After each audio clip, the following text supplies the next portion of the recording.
Before The Bodyguard became one of the defining films of the 1990s, it spent the better part of 2 decades being a script nobody believed in, a role nobody wanted to give her, and a song the record label was convinced would never get airplay. That was The Bodyguard, a film critics dismissed and audiences turned into a phenomenon. The second highest grossing release of 1992, the home of the best-selling movie soundtrack ever recorded. Today, 15 facts about The Bodyguard, from the rejection streak that lasted over a decade, to the Madonna moment that ended her chances with a single gesture, to the sequel that came within 1 day of existing. Stick around for the bonus. It involves a finished screenplay, a date in August 1997, and the most devastating near miss in Hollywood history. Fact 1. The script spent 17 years being rejected before anyone made it. Lawrence Kasdan wrote the screenplay in 1975 while still working as an advertising copywriter. It earned him representation, then got rejected 67 times. Warner Brothers acquired it in 1977 for $20,000 and immediately shelved it.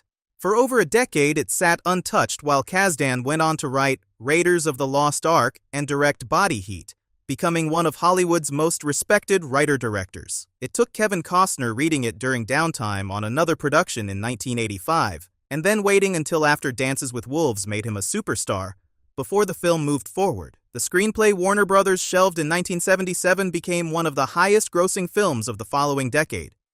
Fact 2. The role cost one couple their relationship. The project had originally been built around Steve McQueen and Diana Ross. When McQueen's health forced him out, Ryan O'Neal stepped in and found himself in a difficult position. He was in a relationship with Ross, and the studio made the project conditional on her participation. Ross read the material and found it unacceptable. The nudity, the violence, the language, even the title.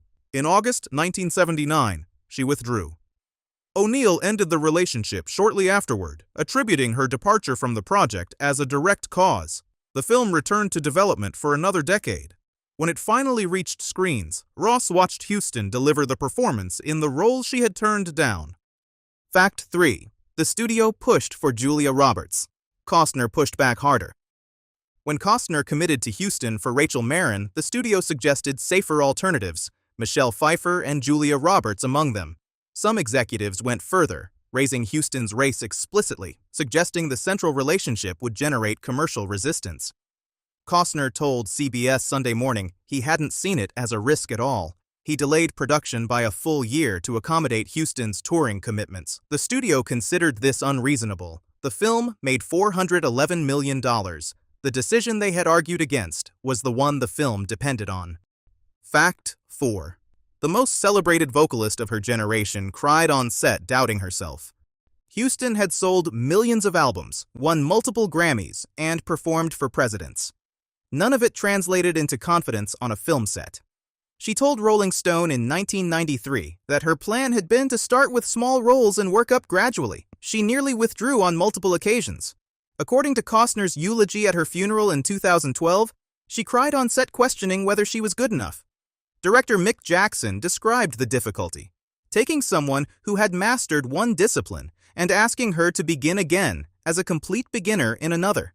Costner had called her personally before production and promised he would not let her fail. That call was what brought her in. Fact 5. The decade's most recognized movie poster didn't show the film's star. The image is one of the most reproduced in 1990s cinema. Costner carrying a woman in his arms, her face turned away, rendered in black and white. The woman is not Whitney Houston. Houston had left the set for the day when photographer Ben Glass took the shot. Her stunt double Joyce Larkin stepped in, turning her face into Costner's shoulder. Warner Brothers objected. This was a Whitney Houston film, and her face should be on the poster. Costner disagreed. The studio relented. Joyce Larkin became one of the most reproduced, unidentified figures in cinema advertising history. Fact 6. The song almost went to a completely different film. The original plan was Jimmy Ruffin's What Becomes of the Broken-Hearted. Then Paul Young's cover appeared in Fried Green Tomatoes in 1991, making the choice feel redundant. Costner proposed a replacement, Dolly Parton's I Will Always Love You, which he had encountered through Linda Ronstadt's 1975 recording. Then he added a condition. Houston would open the song completely unaccompanied. No instruments, just her voice. The label argued radio wouldn't carry it. Costner told them they were wrong. The a cappella opening became the song's defining moment. It spent 14 weeks at #1 on the Billboard Hot 100 and sold over 24 million copies, the best-selling single by a female artist in music history at the time. Fact 7. Madonna called the concert "neat" and ended her own chances. Reports suggested Madonna had interest in the lead role. Then Truth or Dare was released in 1991. It captured a backstage moment after one of her Los Angeles shows. Costner came to offer congratulations and described the performance as neat. After he left, she made a gesture of contempt for the documentary camera. A 1991 People magazine report connected that footage directly to the decision not to offer her an audition. Costner was both lead and producer. He made the call. Houston got the role. Fact 8. 7 Razzie nominations. One was for a haircut. Rotten Tomatoes scored the film at 38%. The Razzie Awards nominated it in 7 categories: Worst Picture, Worst Actor, Worst Actress, Worst Screenplay, Worst Original Song for Queen of the Night, Worst New Star for Houston, and a separate individual nomination for Kevin Costner's haircut. His haircut received its own Razzie nomination. Meanwhile, the film earned $411 million. The soundtrack won 3 Grammys, including Album of the Year. The American Film Institute later placed I Will Always Love You at number 65 on its 100 Years, 100 Songs list, the same track the Razzies nominated for Worst Original Song. The critical establishment and the paying public reached entirely different conclusions. A script rejected 67 times, a poster the studio hated, a song the label said would never get airplay. We're not halfway through. Still coming, the label head who feared the film would hurt Houston's career, the songwriter who had to pull over her car, and the bonus, a completed screenplay, August 30th, 1997, and what happened the following morning. Fact 9. The man who worried the film would damage Houston watched it outsell everything.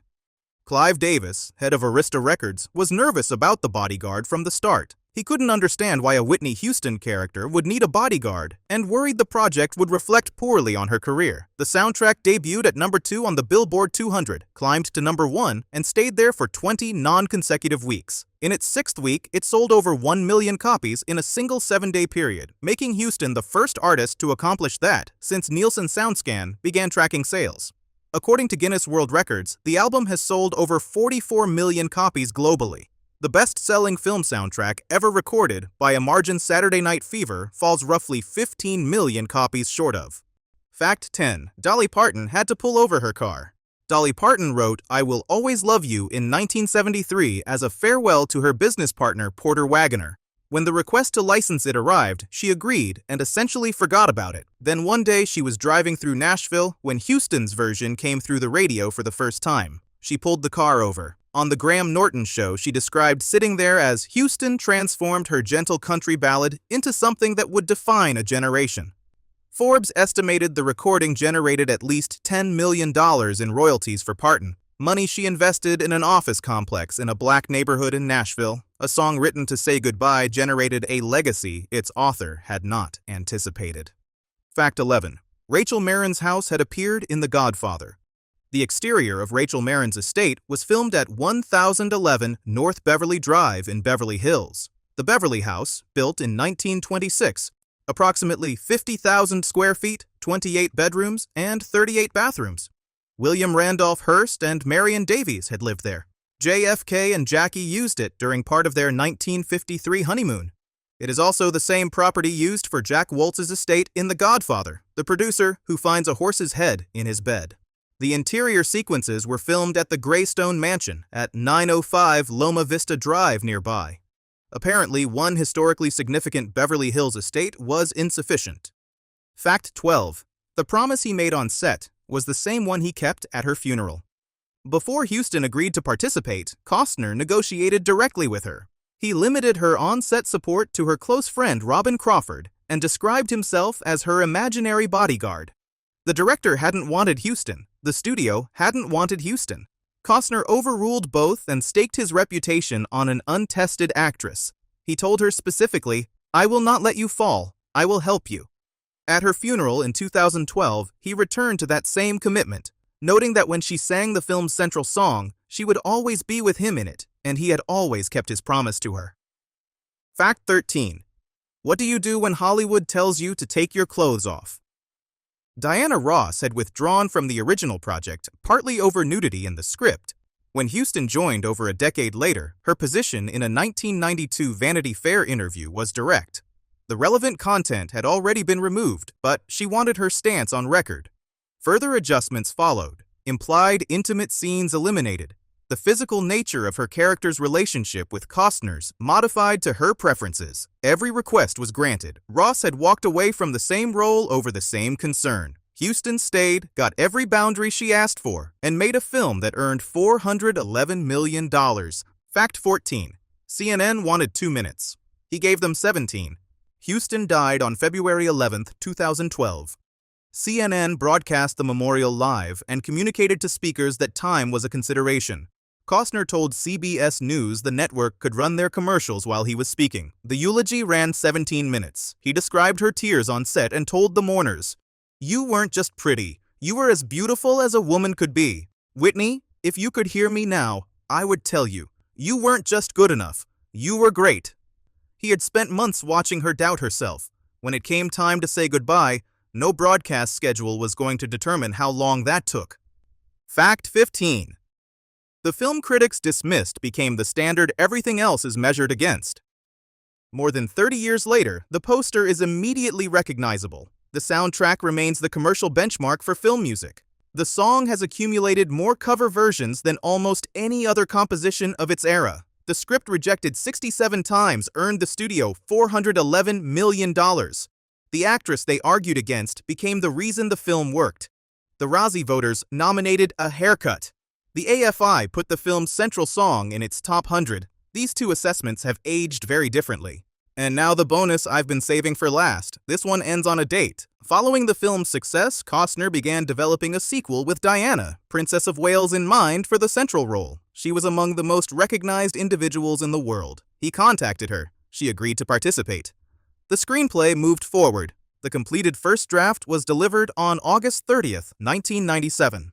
Diana, Princess of Wales, died in a car crash in Paris on August 31st, 1997, the day after the screenplay was completed. The project was immediately abandoned. There was no way to make a film about protecting a beloved public figure. When the woman it had been written for had just died in a tragedy, the entire world was mourning.